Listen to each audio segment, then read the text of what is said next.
Пайгамбарыбыз саллаллаху алейхи вассаламдын bir күнү чачынын агарганын сураган кезде сахабалар Пайгамбарыбыз саллаллаху алейхи вассалам ушинтип жооп берди. Менин чачымдын агарышынын себеби Худ сүрөсүндөгү bir аят. Ал аят кайсыл десе, фастаким кама умирт. Буйрулгандай туура бол деген.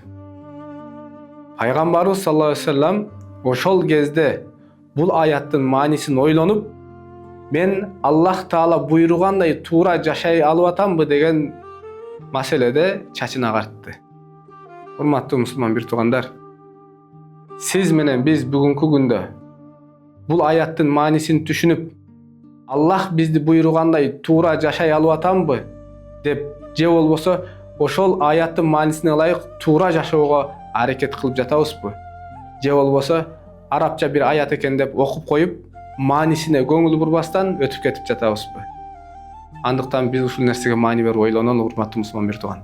Пайгамбарыбыз саллаллаху алейхи вассалам пайгамбар болуп туруп чачын агартып аткан болсо, анда сиз менен биз дагы көбүрөөк ойлонушубуз керек болот.